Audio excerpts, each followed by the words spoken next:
Hi, welcome everyone. A new episode of The Old Bandicoots. We want to talk of the takeover of advertising by celebrity. Brands have decided that the best way to get through to people is by using a well-known celebrity, ride on someone else's image. What are the pros and cons of that when Amitabh Bachchan advertises everything from the RBI to an educational brand and Virat Kohli advertises everything from tires to God knows what? Where do you think this is going and why do you think that this has become so widely prevalent? It's a kind of endorsement by somebody who you know, respect, and most of the population loves. If Lux was the soap of the film stars, then it's glamorous enough for me too. The assumption behind celebrity advertising was certain well known public personality used it, either film stars or somebody who was famous because they were famous. Those kind of people used a product or a brand, then it gave it a kind of a cachet of approval, especially in an emotional country like India. Celebrity advertising has always sort of worked. As much as the brands and celebrities themselves have matured over the years in,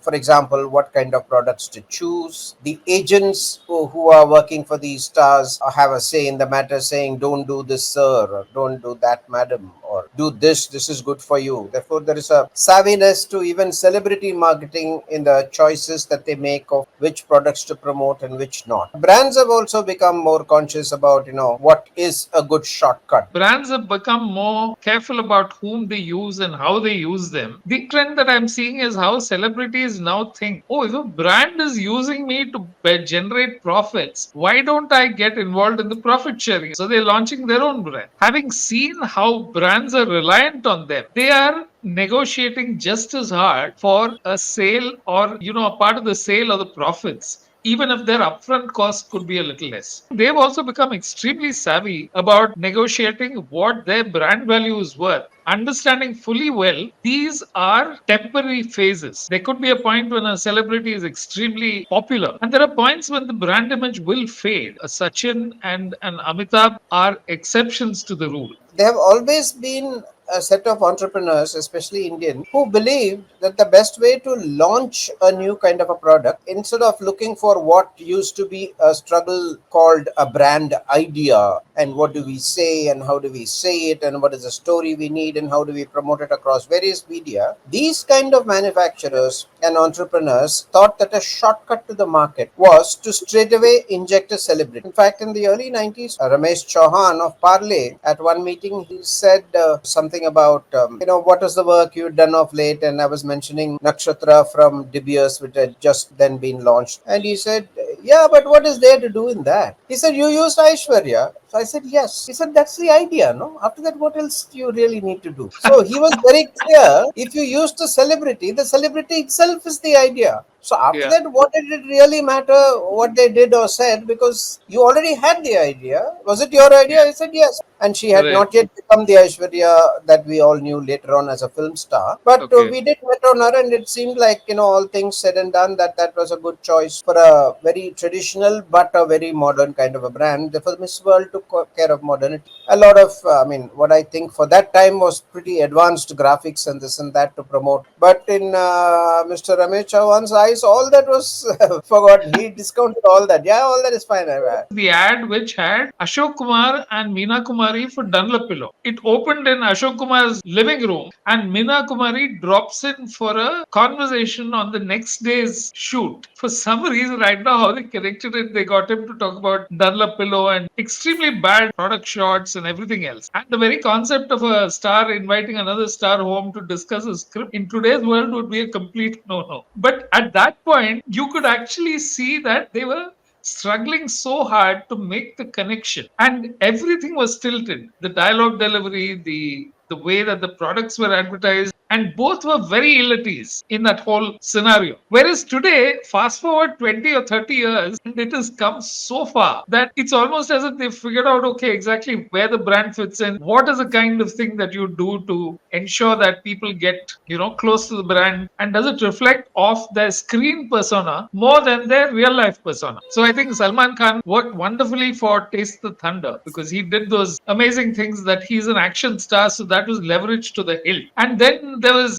Sachin saying, "Boost is the secret of my energy" for decades, which seemed to be a perfect fit. I've spoken about where this started, I thought, and where it is currently going. What do you think happens when you have the surfeit of one advertising capsule on television where you see 15 commercials and 10 of them are by three of them could be by the same celebrity advertising different products? Amitabh was used as the be all and end all. It's Yeah. like that saying in the American corporate world, you can't lose your job if you recommend IBM, used to be the saying. So, like that, you couldn't go wrong if you went for Shah Rukh or if you went for Amitabh Bachchan. Therefore, he ended up advertising anything and everything from Chavan to honey to anything kind of that. And to this day, he's recommending all kinds of things. He seems to be a unique thing, and nobody seems to mind it for some reason. He Yeah. seems to have reached a certain high pedestal of one of the all-time celebrities of India. Probably for some time at least, Shah Rukh was closely following him. Maybe he is that. So these two especially, and something like Sachin, Dhoni, and of late Virat,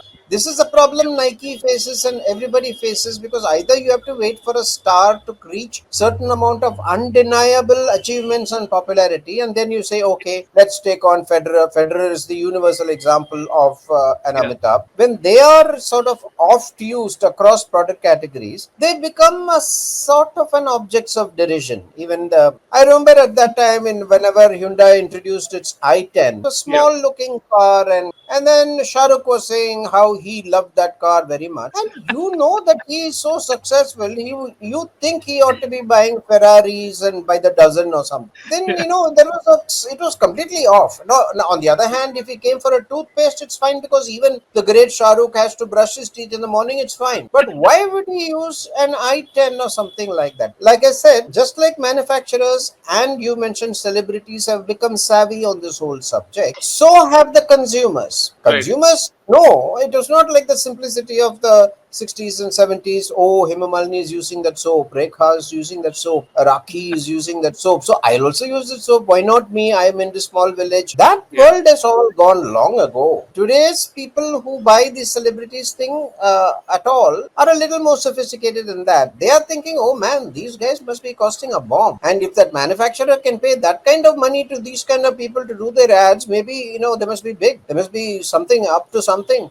And if even a Shah Rukh or an Amitabh agreed to do something, or that, because they won't take up any product. If he chose to advertise it, and surely he must have done his stuff. He won't just, risk his reputation by, recommending crappy products. Therefore, in a very sophisticated consumer rationalization of some kind, people explain to themselves that if these guys chose that brand, the resistance to buying it in the first place has been dropped. So maybe the entrepreneurs like Mr. Chauhan were all right in a way that if you have the celebrity, you eat that. So maybe there is something to it. The other point which came up during this is, I think you said that pan India. That is the other part which is now getting a little more difficult, because if you notice, Coke and some of the others have started using stars from the south who don't cut across to the north or even within a specific region. But Tamil, very clearly, it's the Vijay and some of the others, Prabhudeva, who are used. Whereas the notion of the pan India celebrity again is a fairly limited pool. It's not as if there is an enormous range to choose from, which again gets to be the problem. A brand at a certain point in time in its life gets wrong famously with a certain celebrity. And if the celebrity's reputation or popularity nosedives, I think the brand gets affected as well. Moving off a celebrity and try to figure out if the brand has enough heft of its own is something that I think brands also try out. They do try and do a couple of commercials without the celebrity and then see if their market share is affected and whether they need to bring the celebrity back. And in some cases, you find that the celebrities do come back. In certain other cases, they manage to navigate without having the celebrity around anymore. So maybe that's the other part which brands have to try and figure out. How do they build a certain connection with the market, irrespective of whether the celebrity is there or not? And that is a part I think where creative comes into being, where the celebrity doesn't overshadow the brand. You need something that cuts through. You need something that keeps the person who's watching riveted. And still, at the end of it, the brand message has to come through very strongly. The moment a celebrity comes in, everything and anything around them gets secondary importance. Once you are the celebrity, you get the brand association. You really don't need a brand promise. Sachin said, "Boost is the secret to my energy." Nobody is going to say why. What exactly? Why are you saying that? Are there two vitamins over there that I don't know about? Nobody's going to ask those questions. So, which means the messaging is complete. It was a good enough message. Therefore, and advertising of 30 seconds can't give you lectures in any case. Therefore, the brand association is the idea. And after that, you were perfectly all right. What it really means is that in addition to trying to find without the celebrity whatever else that I do, simply means you ran out of budget. You probably should not have entered that arena then because it is a costly option. Yeah. Once you decide that thumbs up decides that celebrity is the way to go, it's like then you're on the tiger. After that, you can't really get off. The celebrity is the idea. We can't get away from that. If you suddenly say, "Oh man, I can't afford him from next year onwards," then you're actually on some not very good ground, basically. The second part of it is the expense is not in just hiring the celebrity, it also needs to be given good air. Because if you had just about enough money and you collected all the notes under your pillow and your socks and you managed to get that celebrity, and then he comes for 5 ads and after that you run out, it's of no use, which is what many people did. They just thought celebrity will give them that initial boost, but after that, what? Nothing. So many Yeah. products fell by the wayside because they did use a celebrity, thinking that for the launch phase, I will make use of him or her. For example, I used to work pretty closely on Platinum Guild, and their stated policy was never to use a celebrity. But for the men's range, they have started using Surya Kumar Yadav, and of late, I even saw Dhoni being brought back. McDonald's, you don't think of any celebrities, for Yeah, instance. you don't. So, talking about today's brands, how relevant are celebrities? There are challenges because we do not know who the new celebrities are. Using upcoming celebrities like we did with Aishwarya in 99 or whenever that was is a risk. So, basically, if you try to bet on upcoming celebrities like today's promising cricketer, you're basically punting. The thing is, you're saying, I'll get them cheaper than if I were to try and get a Yeah. Kohli or an Amitabh. It is always a bit of a risk, like with any advertising idea. It's a risk to Yeah. be able to bet on whether these people will be popular and more people will love them, is what you're taking a chance on. In this particular case, I remember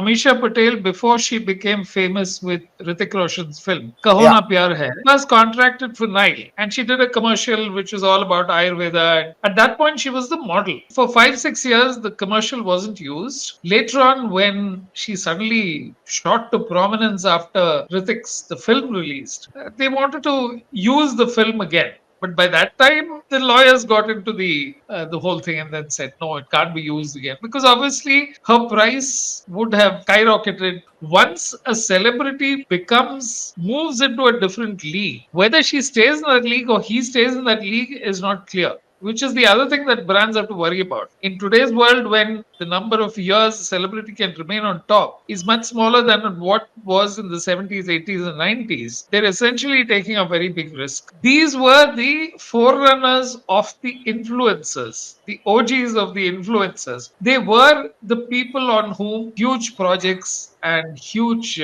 films were bet on. The other change, which has very clearly happened, is that at that point there was an air of mystery about the celebrity. You got the occasional magazine feature, they were once in a way spoken about in some of the news, but essentially their lives were closed boxes. Whereas today, every star is trying to become an influencer, they're letting people into their houses, into their friend circle, into everything around them. So the mystery has kind of just disappeared. So they seem to be the regular Joes. The advertising that the agencies like us did for a brand like Lux, it Yeah. was very clear that none of the ads could show actresses like as real people. They had to be in a make believe world.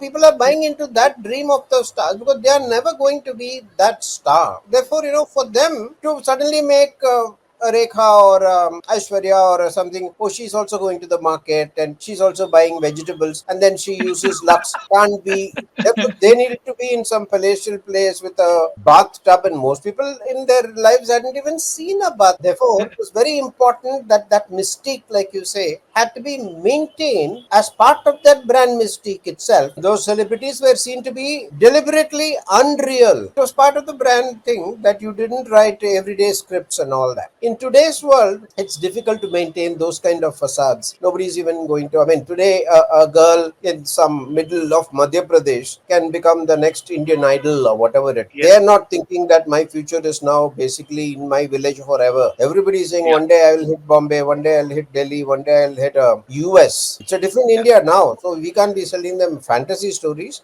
What started off as celebrity advertising, where the celebrity was magical, mystical, and lived in a make believe world, has now come completely down to earth. The celebrities are people that we might run into at the department store, they might be people that we run into at parties, while they still have that elevated sense of identity and recognition. It remains to be seen how agencies use creative to create a world that is aspirational and includes the celebrity, even while they remain within the realms of today's experience. Subscribe, share, and let us know what you think of these episodes. And until next time. Bye.